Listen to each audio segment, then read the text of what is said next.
San Antonio Airport expansion could require 200 neighboring acres. Former Alamo City mayors make their final push against proposed charter amendments. And South San ISD cuts its deficit with better than expected enrollment.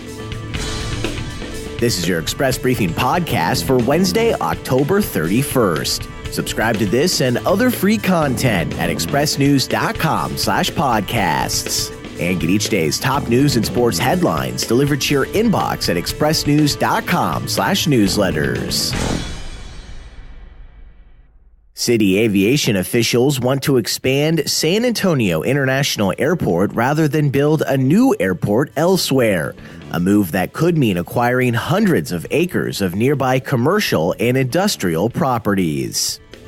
The airport must figure out how to handle millions of new travelers projected for the coming decades, and officials are trying to avoid an estimated $10 billion price tag to start over in a new location. But two other ideas, to build a 65-gate terminal or a runway parallel to the existing 8,500-foot runway that runs northwest to southeast, would run into about 221 acres of industrial and commercial property, appraised earlier this year at $163.5 million by the Bear Appraisal District. Businesses in the path include a Ford dealership, a branch of IBC Bank, and the headquarters for Girl Scouts of Southwest Texas, along with several warehouses. Today, a task force appointed by Mayor Ron Nirenberg will recommend to City Council that the city not pursue a new airport, as estimates peg the amount of land needed to build a new airport from scratch between 5,000 and 6,000 acres, a sum at least twice as much land as the San Antonio Airport currently sits on. And buying the necessary amount of property elsewhere and building a new airport would cost as much as $10 billion. Mayor Ron Nirenberg, 4 former mayors, and a bipartisan group of elected and community leaders are calling on local citizens to vote against 3 proposed charter amendments backed by the city's fire union they say would cause tremendous harm to the city.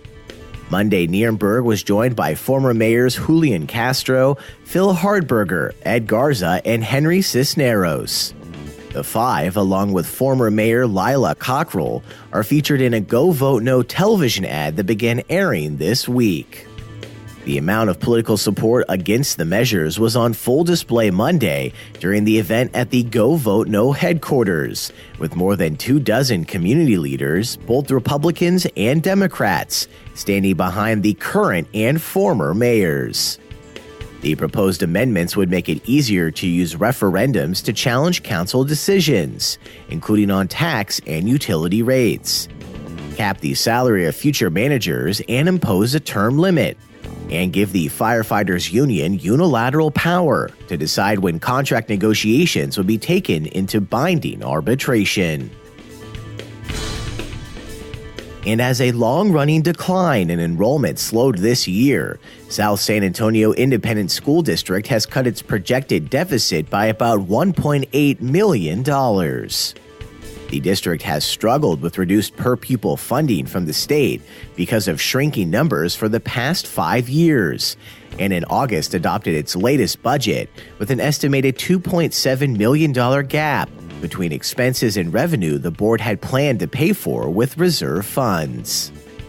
But with an excess of more than 400 students above what was estimated, South San ISD's current enrollment of 8,936 students means the district will receive about $1.8 million more revenue from the state than what was expected.